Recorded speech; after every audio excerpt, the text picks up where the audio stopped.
नमस्कार. कधी असा विचार मनात आलाय का की आपल्या घराच्या भिंतींच्या आत एक वेगळीच गुप्त भाषा दडलेली आहे? हो, आज आपण त्याच इलेक्ट्रिकल डायग्रॅम्सची रहस्यमय दुनिया उलगडणार आहोत. ही चित्र म्हणजे दुसरं तिसरं काही नसून आपल्या घरातल्या विजेच्या प्रवाहाचा नकाशाच आहे. बरोबर. आज आपण हीच भाषा शिकणार आहोत. कारण बघा, हे डायग्रॅम्स म्हणजे फक्त काहीतरी रेषा आणि चिन्ह नाहीत. नाही, तर ती विजेच्या प्रवाहाची एक संपूर्ण कहाणी सांगतायत. चला तर मग ती कहाणी एकत्र मिळून समजून घेऊया. ठीक आहे, मग सुरुवात करूया. कोणत्याही भाषेसारखंच आपल्याला आधी तिची मुळाक्षरे शिकावी लागतील, म्हणजेच विजेच्या या भाषेतील मूलभूत चिन्ह. असं सुरुवातीला वाटणं अगदी स्वाभाविक आहे, पण काळजीचं काही कारण नाही. एकदा का ही चिन्ह ओळखायला लागली ना, की हा सगळा गुंता आपोआप सुटतो आणि चित्र एकदम स्पष्ट दिसू लागतं. चला तर मग काही अगदी मूलभूत चिन्हांपासून सुरुवात करूया. तर बघा, प्रत्येक सर्किटमध्ये दोन मुख्य खेळाडू असतात. पहिला आहे एल म्हणजे लाईव्ह वायर. असं समजा की हा विजेचा मुख्य स्रोत आहे जिथून सगळी पॉवर येते. आणि दुसरा आहे एन न्यूट्रल वायर. ही वायर विजेला परत जाण्यासाठी रस्ता देते. या दोन्हींशिवाय सर्किट पूर्णच होऊ शकत नाही. बरं, आता ही वीज कुठेतरी वापरली पण गेली पाहिजे, बरोबर? इथेच येतो लोड. या डायग्रॅममध्ये तो एक दिवा आहे. लोड म्हणजे सोप्या भाषेत कोणतंही उपकरण जे वीज वापरून काम करतं, मग तो दिवा असो, पंखा असो किंवा मोबाईल चार्जर. आणि आता भेटूया आपल्या कथेच्या गेटकीपरला. हा आहे सिंगल पोल स्विच, म्हणजे आपल्या घरातलं साधं बटण. याचं काम अगदी सरळ आहे. विजेचा प्रवाह चालू करायचा की बंद करायचा, लाईट ऑन करायचा की ऑफ. आता यातला फरक समजून घेऊया. सिंगल पोल स्विच काय करतो? तो फक्त दरवाजा उघडतो किंवा बंद करतो. पण टू वे स्विच जरा जास्त हुशार आहे. तो विजेचा प्रवाह थांबवत नाही, तर त्याला दोन वेगवेगळ्या रस्त्यांपैकी एकावर पाठवतो. अगदी रेल्वेच्या फाटकासारखं, जे ट्रेनला एका ट्रॅकवरून दुसऱ्यावर वळवतं. हे लक्षात ठेवा हा, कारण हे पुढे खूप कामाला येणार आहे. चला, आता पुढच्या टप्प्याकडे जाऊया. आत्तापर्यंत आपण अक्षरं शिकलो. आता वेळ आली आहे आपलं पहिलं इलेक्ट्रिकल वाक्य तयार करण्याची. बघूया हे सगळं एकत्र कसं काम करतं. एक साधं लाईट सर्किट बनवणं म्हणजे फक्त 3 सोप्या स्टेप्स आहेत. स्टेप 1, लाईव्ह वायरमधून वीज स्विचपर्यंत आणायची. स्टेप 2, स्विचमधून ती दिव्याला जोडायची.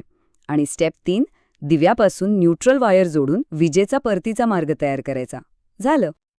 आणि हा बघा, त्या स्टेप्सचा खरा डायग्राम. यात विजेचा प्रवाह अगदी स्पष्ट दिसतोय. वीज एलमधून येते, स्विच एसमधून पुढे जाते, दिव्याला प्रकाश देते आणि एन मार्गे परत जाते. किती सोपं आहे नाही का? आणि यातली सगळ्यात छान गोष्ट काय आहे माहितीये? हे मूळ तत्व कधीच बदलत नाही. मग एक दिवा लावायचा असो किंवा अनेक दिवे पॅरललमध्ये जोडायचे असोत, नियम तोच राहतो. एकदा का ही मूळ संकल्पना डोक्यात बसली की मग कितीही मोठं सर्किट तयार करणं शक्य होतं. ठीक आहे, आता जरा पुढची पायरी गाठूया. घरात अशा अनेक जागा असतात जिथे साधं स्विच पुरत नाही, काहीतरी वेगळं लागतं. चला, तर मग ही घरातील सामान्य कोडी सोडवूया.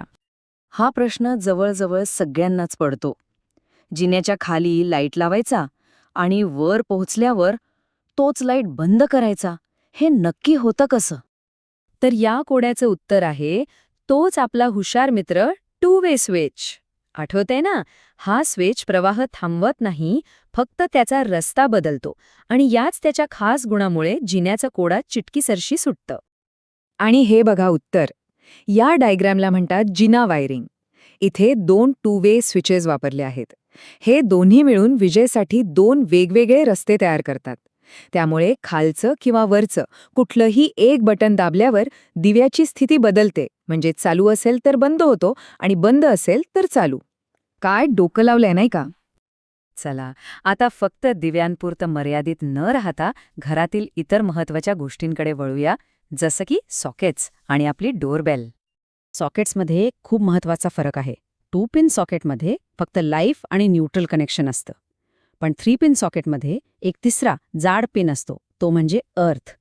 ही अर्थ वायर म्हणजे अक्षरशः आपलं सुरक्षा कवच आहे. समजा एखाद्या उपकरणात बिघाड झाला आणि करंट बाहेर आला, तर ही वायर तो धोकादायक करंट थेट जमिनीत पाठवते आणि शॉक लागण्यापासून संरक्षण मिळते. या डायग्राममध्ये ते अगदी स्पष्ट दिसतंय. बघा, ही अर्थवायर ई त्या मोठ्या पिनला जोडलेली आहे. हाच तो सेफ्टीचा मार्ग आहे जो धोकादायक करंटला शरीरातून जाऊ देण्याऐवजी सरळ जमिनीत पाठवतो आणि सुरक्षितता देतो. आणि हो, सगळंच काही इतकं गुंतागुंतीचं नसतं. डोरबेलचं सर्किट बघा, किती सोपं आहे. बटन बीपी दाबल्यावर सर्किट पूर्ण होतं आणि बेल वाजते. अगदी सरळ आणि साधं. तर आता आपण आलो आहोत शेवटच्या टप्प्यात. आपण अक्षरं शिकलो, छोटी छोटी वाक्य बनवली. आता वेळ आहे या सगळ्या ज्ञानाला एकत्र आणून एक मोठी गोष्ट वाचण्याची. आत्तापर्यंतच्या प्रवासात आपण मूलभूत चिन्हांपासून सुरुवात करून साधी सर्किट्स बनवायला शिकलो. आता एक मोठी आणि अधिक जटिल कथा वाचण्याची वेळ आली आहे. जरा या स्लाइडकडे बघा, याला म्हणतात टनल वायरिंग. आता हे बघून घाबरून जायचं कारण नाही. प्रत्येक वायर कुठून कुठे जाते हे बघायची गरज नाही. त्याऐवजी यामागची मूळ कल्पना समजून घ्या. ही 2 वे स्विचेसची एक लांबलचक साखळी आहे. कल्पना करा, कुणीतरी बोगद्यातून चाललंय. तसतसे पुढचे दिवे लागत जातील आणि मागचे बंद होत जातील. हेच आहे या कथेचं सार. आणि सगळ्यात महत्वाचं काय आहे माहितीये? आता ह्या रेषा आणि चिन्हांकडे पाहिल्यावर फक्त गुंतागुंत दिसणार नाही, तर त्यामागचा तर्क, त्यामागचा उद्देश दिसेल. कारण आता ही नवी भाषा खऱ्या अर्थाने अवगत झाली आहे. तर आता पुढच्या वेळी एखादं स्विच दाबल्यावर फक्त लाईट लागलेलं दिसणार नाही, तर त्यामागे धावणारं संपूर्ण सर्किट डोळ्यासमोर येईल. आता भिंतींच्या आतली भाषा वाचता यायला लागलीये. मग जरा विचार करा, आपल्या अवतीभवती अशा आणखी कितीतरी गुप्त प्रणाली असतील ज्या उलगडण्याची वाट पाहत आहेत. शोध चालू ठेवा.